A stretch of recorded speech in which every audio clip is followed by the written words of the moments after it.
우리 함께 믿음의 고백드림으로 2022년 7월 첫째 날 우리 새벽 기도를 하나님 앞에 드리도록 하겠습니다.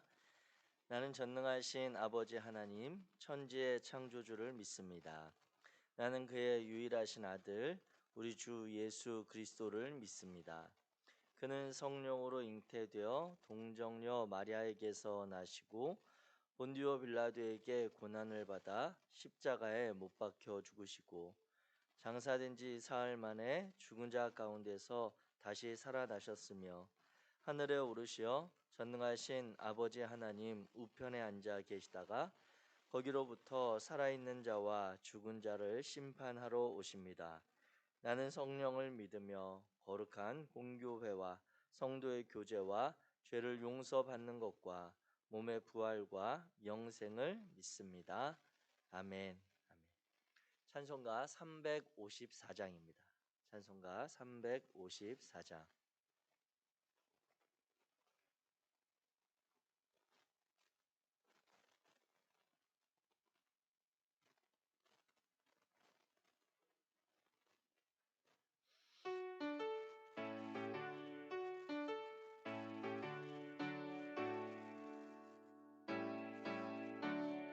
주를 앙모하는 자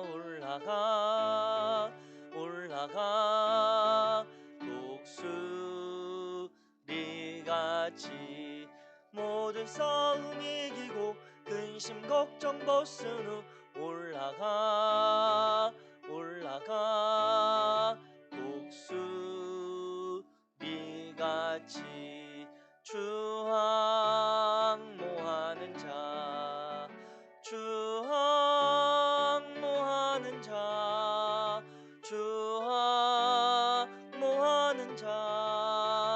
늘 강건하리라. 주를 앙모하는 자 걸어가 고단치 않네.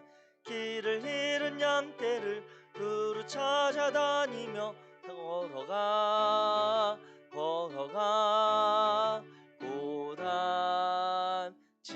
않네. 주 앙모하는 자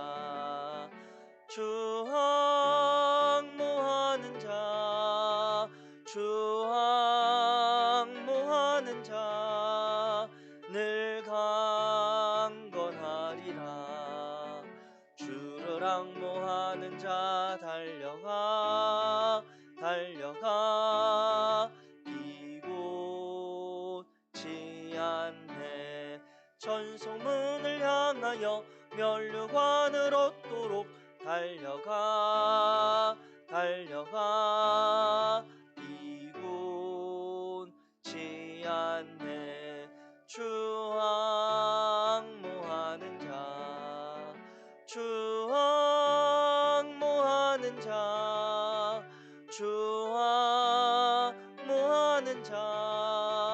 늘 강건하리라. 주를 앙모하는 자 올라가 독수리같이 은혜 안에 뛰놀며 주의 영광 보리라. 올라가 독수리같이 주 앙모하는 자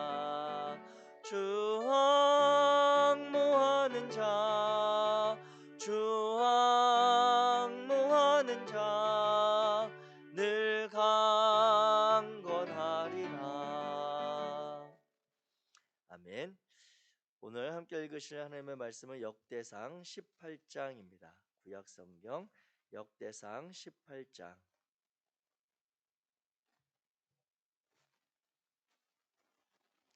역대상 18장 1절부터 17절까지 말씀입니다.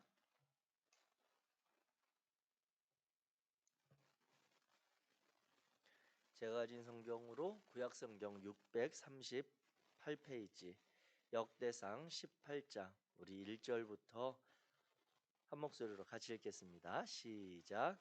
그 후에 다윗이 블레셋 사람들을 쳐서 항복을 받고 블레셋 사람들의 손에서 가드와 그 동네를 빼앗고 또 모압을 치며 모압 사람이 다윗의 종이 되어 조공을 바치니라.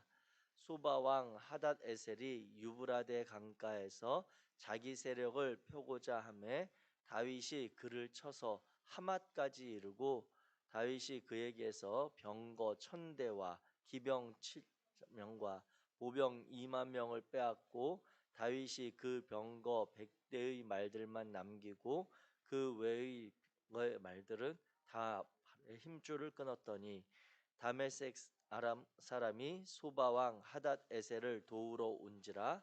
다윗이 아람 사람 2만 2천 명을 죽이고 다윗이 다메섹 아람에 수비대를 두매 아람 사람이 다윗의 종이 되어 조공을 바치니라. 다윗이 어디로 가든지 여호와께서 이기게 하시니라. 다윗이 하닷 에셀의 신하들이 가진 금 방패를 빼앗아 예루살렘으로 가져오고 또 하닷 에셀의 성읍 기브핫과 군에서 심이 많은 놋을 빼앗았더니 솔로몬이 그것으로 놋대야와 기둥과 놋그릇들을 만들었더라. 하닷 도우가 다윗이 소바 왕 하닷 에셀의 온 군대를 쳐서 무찔렀다 함을 듣고 그의 아들 하도람을 보내서 다윗 왕에게 문안하고 축복하게 하니 이는 하닷 에셀이 벌써 도우와 맞서 여러 번 전쟁이 있던 터에 다윗이 하닷 에셀을 쳐서 무찔렀음이라. 하도람이 금과 은과 놋의 여러 가지 그릇을 가져온지라. 다윗 왕이 그것도 여호와께 드리되 에돔과 모압과 암몬 자손과 블레셋 사람들과 아말렉 등 모든 이방 민족에게서 빼앗아 온 은금과 함께하여 드리니라. 스루야의 아들 아비새가 소금 골짜기에서 에돔 사람 18,000명을 쳐 죽인지라. 에돔의 수비대를 두매 에돔 사람이 다 다윗의 종이 되니라.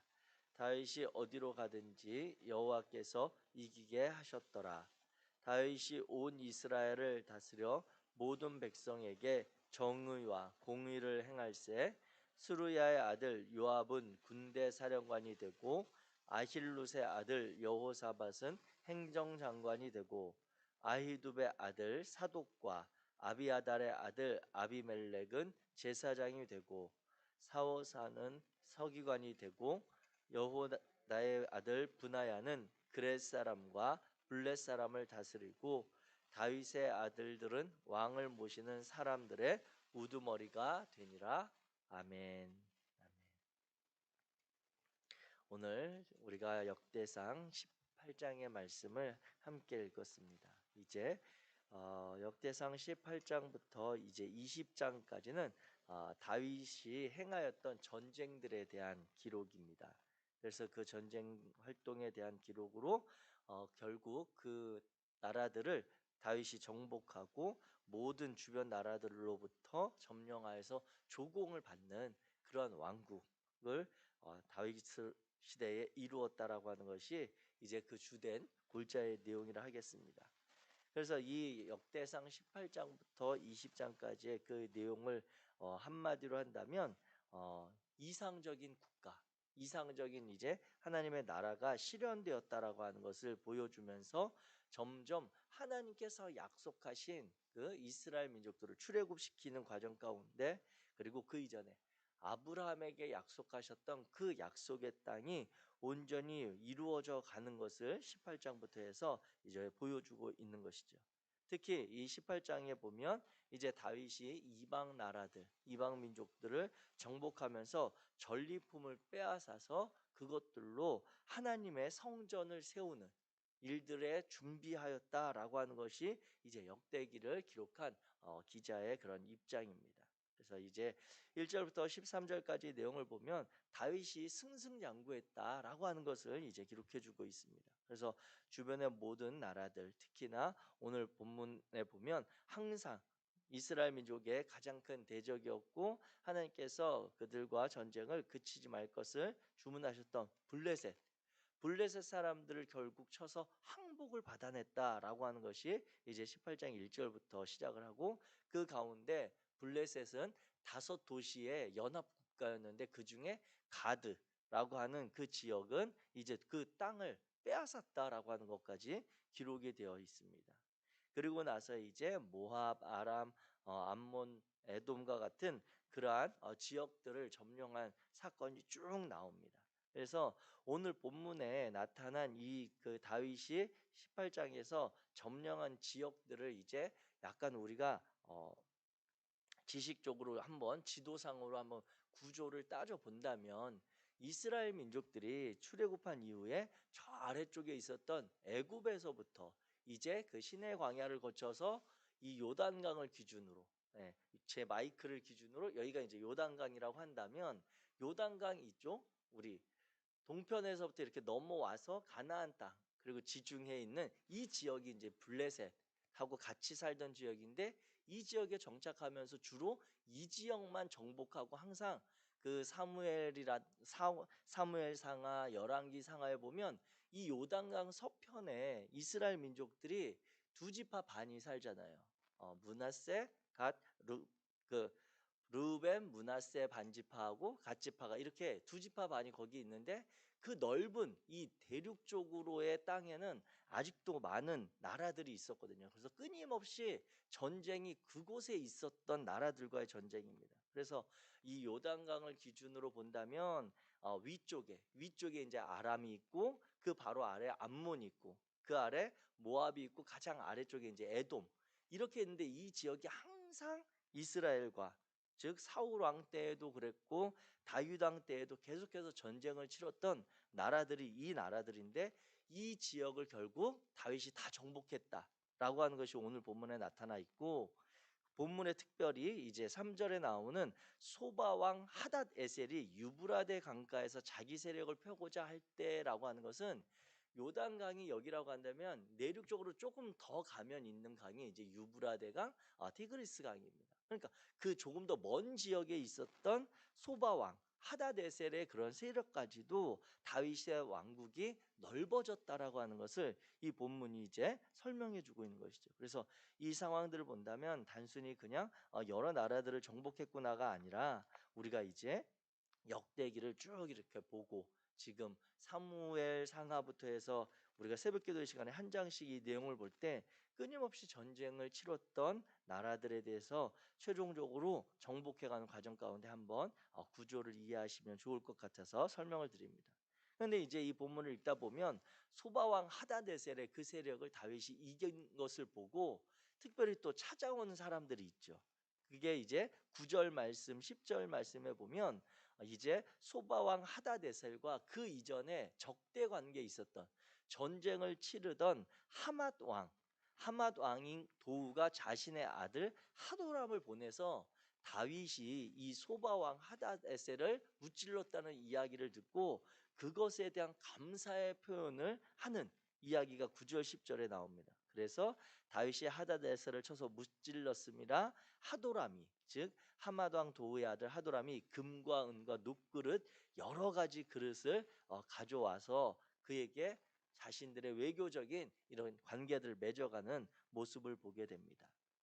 특별히 이와 같이 18장의 이런 상황들, 그리고 또 하맛 왕 도우와 그 하도람의 그런 관계들을 보면서, 특별히 지금 우리나라 대통령이 나토 정상회담에 지금 참여하고 있는데, 정말 이 국제적인 이 외교 정세가 우리나라 같은 경우도 얼마나 중요한가라고 하는 것을 새삼 다시 이 본문을 보면서 오늘 우리 시대의 일들까지도 우리가 다시 마음에 두게 됩니다. 특별히 기도하실 때 우리 국가 대통령이 대통령으로서 그런 정상들과의 관계들, 또 우리나라가 처한 그러한 지리적인 상황 가운데서 잘 분별하면서 풀어가야 될 외교의 관계들을 지혜롭게 잘 헤쳐나갈 수 있도록, 그래야 해서 우리나라가 중국하고의 교육도 중요하고, 미국과의 관계하고도 중요하고, 일본하고의 관계는 그런 여러 가지 얽히고 설킨 과거의 역사적인 관계 속에서 정말 가장 가까우면서도 가장 우리가 가까이 하기 어려운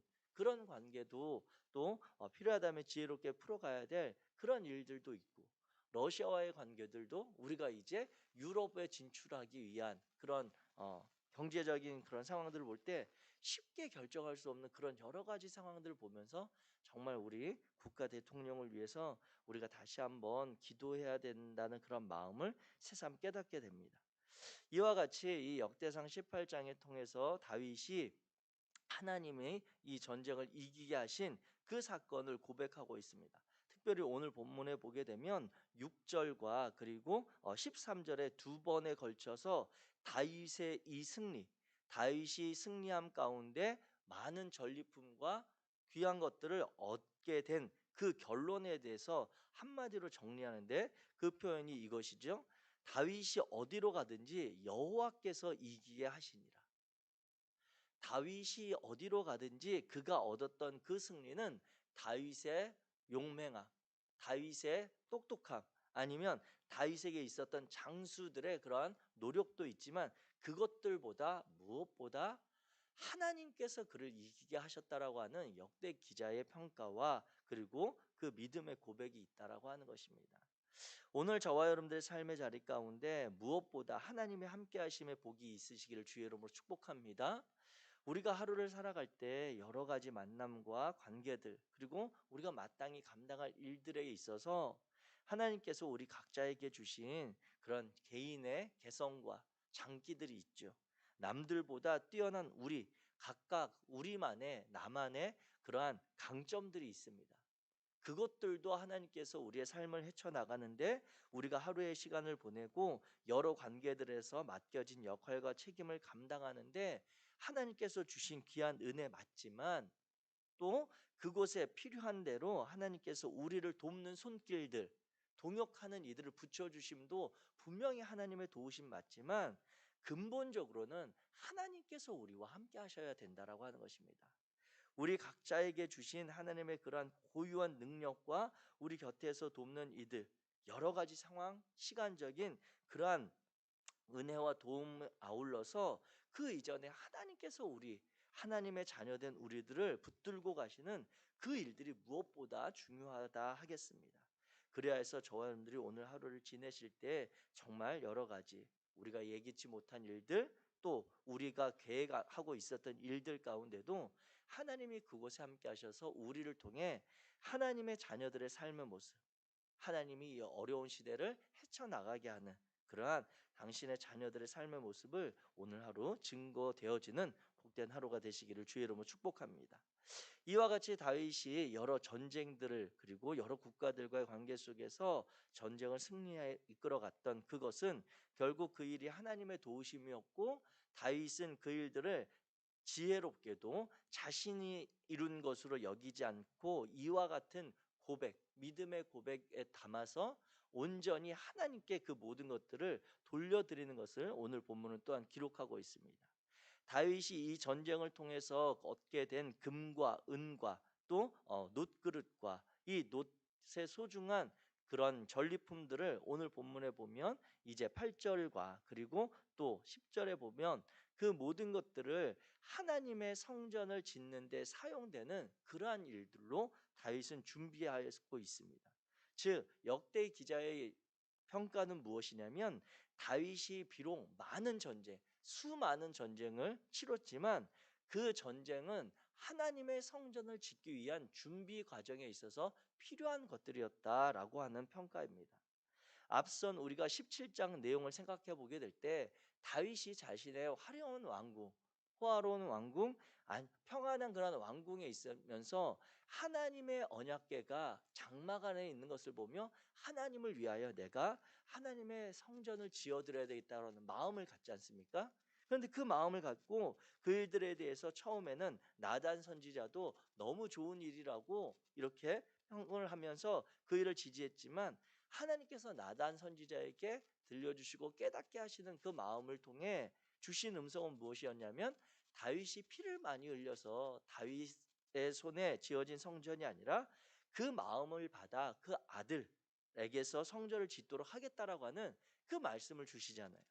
그와 같이 이 맥락의 성경의 맥락을 따라서 갈 때 다윗이 그 이후에도 이 사건 이후에 특별히 많은 전쟁의 기록들이 담겨 있는 것은 17장 이후에 18장의 전쟁 기록이 담겨 있는 것은 하나님께서 주신 그 마음을 다윗이 좌절하거나 낙심치 아니하고 하나님께 대한 그 마음을 지켜가면서 많은 전쟁을 치르게 되지만 그 가운데 하나님의 성전이 지어지도록 준비하기 위한 거룩한 전쟁이었다라고 하는 평가를 받는 것입니다.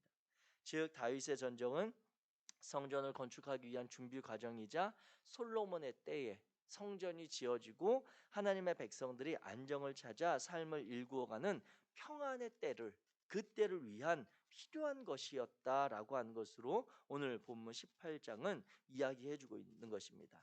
그래서 오늘 본문에서 이야기할 때 다윗의 이러한 통치 시대에 대해서 14절 말씀은 결론적으로 그 시대를 한 문장으로 정리합니다. 우리 같이 읽겠습니다. 역대상 18장 14절 시작. 다윗이 온 이스라엘을 다스려 모든 백성에게 정의와 공의를 행할세. 즉 다윗이 비록 많은 전쟁을 치러 그 전쟁의 전리품으로 하나님의 성전을 짓는데 사용되도록 했지만 그 본질적인 그 다윗의 전쟁과 그의 통치는 하나님께서 그에게 기대하셨던 백성들 가운데 정의와 공의를 행하는 그러한 과정이었다고 하는 것입니다. 이 하나님에게 있어서 하나님께서 이 다윗 왕을 통해서 실현내신 이 정의와 공의가 얼마나 중요하냐면 이 이야기는 비록 다윗 왕 때에만 나온 것이 아닙니다. 이것은 어디서부터 출발되어지냐면 창세기 18장에서부터 하나님께서 아브라함에게 주시고 그에게 계획하신 것이 바로 이 정의와 공의의 그러한 마음이었다라고 하는 것이죠. 창세기 18장 에 가면 이때가 어떤 때냐면 이제 아브라함에게 하나님께서 아들 이삭의 약속을 주신 이후로 아브라함에게 세 명의 사람이 찾아오는 그 사건이 있습니다. 그 세 사람이 찾아와서 이제 아브라함의 환대를 받는 그런 과정 가운데 그들이 아브라함이 자신들을 환대하는 그 마음을 받으면서 그들을 이야기하기를 우리가 하나님께서 아브라함에게 이루고자 하시는 그 마음을 굳이 감출 이유가 있겠느냐라고 하면서 흘려주는 이야기가 18장 19절에 이것입니다. 내가 그로 여기서 내가는 여호와 하나님입니다. 내가 그로 그는 여기서 아브라함입니다. 그 자식과 권속에게 명하여 여호와의 도를 지켜 의와 공도를 행하게 하려고 그를 택하였나니 이는 나 여호와가 아브라함에게 대하여 말한 일을 이루려 함이라 라고 말씀하십니다. 즉 여호와 하나님께서 이 아브라함이라고 하는 이스라엘 민족의 출발이자 온 인류의 믿음의 조상인 아브라함을 택하신 그 이유는 여호와 하나님의 말씀의 도를 지켜서 의와 공도를 행하게 하려고 그를 택하셨다라고 하는 것입니다. 이것이 이스라엘 민족의 출발이었고 믿음의 사람들의 출발이 바로 여기 있는 것입니다. 하나님께서 우리를 택하심이 바로 이 여호와 하나님의 정의와 공의가 실현되어지는 하나님의 나라를 이루어가는 삶으로 우리를 초청하셨고 그 일을 아브라함에게 이미 계획하셨다라고 하는 것이 성경의 기록입니다. 또한 이 사건들은 쭉 역사적으로 아브라함 이후에 이스라엘 민족들이 가나안 땅에 정착할 때 그때의 상황에서도 보게 되면 하나님께서 그 땅에 있었던 가나안 일곱 부족과 족속들을 몰아내면서 그들에게 내리신 평가가 그들을 그 땅에 살게 하실 때 그들이 하나님께서 기대하셨던 공평과 정의의 그러한 나라, 그러한 관계들을 이루지 않으셨으므로 인하여 그들을 그 땅에서 내쫓고 이스라엘 민족에게 다시 기회를 주어 그 땅에 살게 하셨다라고 하는 것이죠. 그래서 또 이사야 선지자의 그러한 표현을 보게 되면 만군의 여호와의 포도원은 이스라엘 족속이요 그가 기뻐하시는 나무는 유다 사람이라. 그들에게 정의를 바랐으나 도리어 포악이요 그들에게 공의를 바라셨더니 도리어 부르짖음이라 라고 하면서 이사야 선지자의 그러한 평가는 무엇이냐면 그로 인해서 이스라엘 민족, 유다 민족이 바벨론의 포로로 끌려가는 가나안 땅에서 쫓김받게 되었다라고 하는 그러한 평가인 것입니다. 즉 그래서 하나님께서 이 역대상 18장뿐만 아니라 하나님의 자녀된 다윗 왕과 더 나아가서 우리의 삶 가운데 기대하시는 것은 하나님 나라의 백성으로서 우리가 하나님 나라를 이루어가는 삶을 살아가고 있는가라고 하는 것이고, 그 기준은 오늘 본문의 표현과 같이 정의와 공의가 이루어지는 그 나라, 그 사회, 그 삶을 우리가 지향하고 이루기에 분투하고 있는가라고 하는 것입니다. 그 정의와 공평의 나라, 공의의 나라를 세우기 위해 다윗은 수많은 전쟁을 치러야 했고, 그 전쟁 가운데 하나님의 도우심으로 승리를 맛보았던 것입니다. 사랑하는 성도 여러분, 오늘 저와 여러분들 삶의 자리 가운데 우리가 늘 말씀드리지만 우리 곁에 있는 이들을 형제로 대하는 이러한 공평과 정의의 사회를 이루어가는 일에 우리의 마음이 있기를 주의 이름으로 부탁드립니다. 그래서 정말 하나님의 다스림을 받는 나라가 어떤 나라인지, 하나님의 가치를 가지고 살아가는 사람들의 삶의 기준, 그들의 삶의 그러한 사회의 모습이 어떠한 모습인지를 오늘 우리들이 그 삶의 방향을 통해서 보일 수 있어야 한다라고 하는 것이죠. 다윗이 그 많은 전쟁의 승리를 통해 결국 이루어낸 것이 정의와 공의의 나라를 이루었던 것처럼, 오늘 저와 여러분들이 믿음의 삶을 분투하심으로, 성령의 동행하심으로 우리 곁에 있는 이들과 이 하나님의 다스림이 있는 나라와 사회를 이루어가는데 일조할 수 있기를 주님의 이름으로 축복합니다. 기도하겠습니다. 사랑의 하나님, 감사합니다. 하나님께서 오늘 역대상 18장의 말씀을 통해 하나님의 백성의 그러한 믿음의 또한 대표격인 다윗이 그 많은 전쟁과 자신의 삶의 헌신을 통해 이루었던 사회의 모습을 우리가 기억하게 됩니다. 하나님, 오늘 하루도 우리에게 주어진 이 한날의 삶을 하나님의 자녀로서 합당한 삶으로 살아갈 수 있도록 우리를 도와주옵소서. 성령 하나님께서 우리에게 믿음의 용기 주셔서 우리 곁에 있는 이들, 우리가 온전히 다 품을 수 없고 때로는 다 사랑할 수 없고 용납할 수 없는 이들까지도 형제로 대우하여 그들과의 관계 속에서 하나님께서 기대하는 공평과 정의의 그러한 사회들이 나로부터, 우리로부터 확장되어 갈 수 있도록 사용하여 주옵소서. 하나님께서 그 일을 위하여 우리를 택하셨고 부르셨고 우리의 신앙의 공동체를 사용할 줄 믿으며 우리 주 예수 그리스도의 이름으로 기도하였습니다. 아멘. 하늘에 계신 우리 아버지여, 이름이 거룩히 여김을 받으시오며 나라가 임하시오며 뜻이 하늘에서 이루어진 것 같이 땅에서도 이루어지이다.